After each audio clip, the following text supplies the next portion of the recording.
Hey folks, this is Janet Boyer from YourArchetypes.com, and I wanted to let you know that multiple personalities is not a disorder. Well, at least not in the psychological diagnosis sense. What I'm talking about is the archetypal patterns of our life, those patterns that have been with us ever since we were little, and sometimes we know those patterns by the types of movies we like to watch and the characters we identify with, perhaps the detective, the FBI profiler, the warrior, the hermit, the mystic, the mother, the caregiver. There's many archetypes out there. The clown, many comedians identify with the clown, the jester, the satirist. When you identify your archetypes, the patterns that are active in your life, as well as those clamoring for your attention or seeking expression, you live a more fulfilled and integrative life. And Carolyn Mace, who wrote the wonderful book Sacred Contract, said archetypes are imperatives, demanding that we give them expression. I remember in her books her saying that sometimes when we have existential crises, it is because certain archetypes want to come to the surface in our life, but we are ignoring them or pushing them down. Sometimes we ignore them or push them down because society or our culture or our family or our religion, our friends even have told us, oh, that's a negative pattern, or that is a pattern that will get you shunned or ridiculed.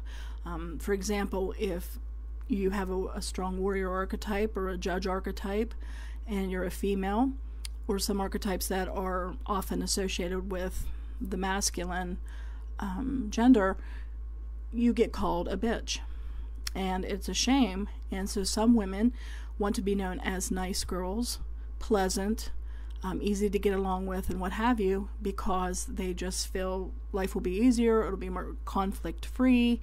And so they push those archetypes out of their psyche, and yet they may very well have it as a part of what Carolyn Mace would say your sacred contract, something that you incarnated here with to help you fulfill your life purpose, your particular curriculum that is unique to you, just like a snowflake.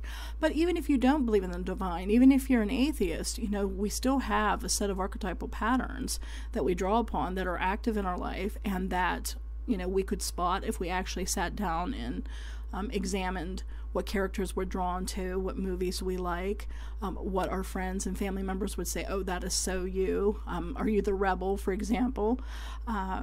That's one that's usually very easy to identify. So you don't even have to believe in the divine or some kind of divine order to understand that there are archetypal patterns in your life that are either very active and you're using and capitalizing on for your personal fulfillment, or in a fragmented sense, you are shunning them, you're ignoring them, or perhaps you never even considered them because you're afraid to own them. You feel maybe that archetype is too powerful.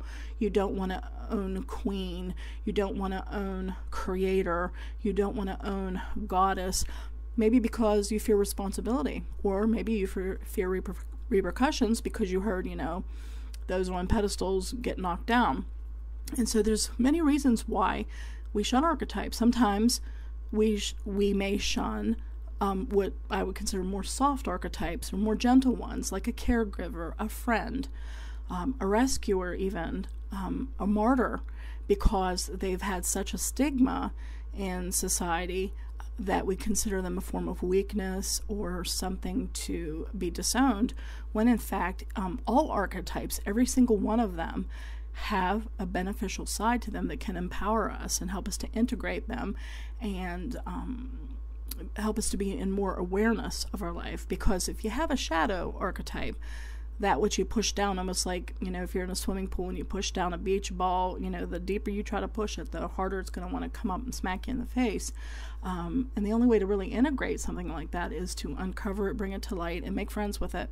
For example, there's the bully archetype, which the flip side to that is the coward. The bully and the coward are really two sides of the same coin. And who wants to be known as a bully or a coward? And yet some people do in fact have that pattern, whether they have bullied others or they have consistently been bullied on a regular basis. This is a pattern in their life that they just can't seem to shake. or they feel like they're cowardly, that they run from confrontation. They won't put themselves in positions where they may have to defend themselves. But the benefit of that is, standing up to bullies, learning to own your own strength, to have courage, to help others who are bullied. So every archetype, even ones that seem negative or scary, have a redeeming quality. For example, recently I discovered, kind of by accident, that I have a hunter archetype. I found this just a little bit alarming. I collect shark memorabilia. I think sharks are just the most fascinating creatures on the earth. Just how they operate, how they have to always keep in movement, or they will die. Their incredible fine-tuned senses, how they can sense a drop of blood in water from miles away. Just so many aspects to themselves, how streamlined they are, how fast they are, 30, 40, 50 miles an hour, keeping up with boats, outrunning boats. And I realized that my affinity for sharks, and even blue jays, one of my totems, actually connect to a hunter archetype that I have. And I was like, eek, at first, because I don't hunt. I don't believe in killing animals. My husband's vegetarian. My son and I are about 90% vegetarian. We love animals. We had 5 cats. Our one we had to put down last week, very sad, our elderly cat.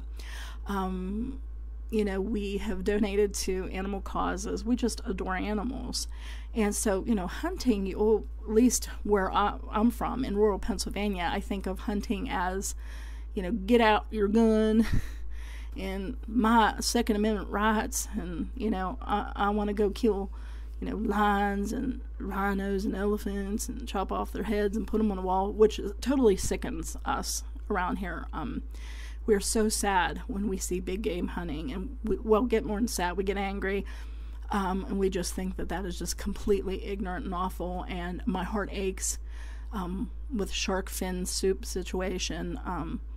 It's just so cruel, especially those people in China and Asian countries where shark fin soups is a delicacy. I mean, they will, by the thousands, cut off sharks' fins and just throw them in the water where they will drown, because sharks have to stay in the water, and they have to be in constant movement to survive. And I have seen rooftop pictures where entire rooftops look gray, and they're literally covered with shark fins set out to dry for this soup. And it just sickens me, Yes, sharks are apex predators. Yes, they are dangerous. They can be. But they help balance the ecosystem, and they're beautiful, magnificent creatures, and many of them leave humans alone. And personally, I don't think humans belong in the water. So when I hear a surfer gets his leg chopped off, or bitten off, or somebody dies while playing in the ocean, I'll be perfectly honest, I don't feel too bad, because I feel that you are in someone else's domain. If we were meant to be in the water, we'd have gills. But anyway, I'm just saying that to say that, perhaps a year ago or so, I would have bristled at the idea that I had a hunter archetype. But then it occurred to me, oh my goodness, that connects to a researcher archetype. And I also have a very strong detective archetype.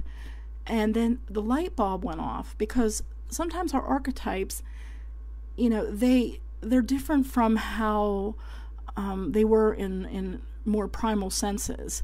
Because if you think about it, what does a researcher do? They hunt for information.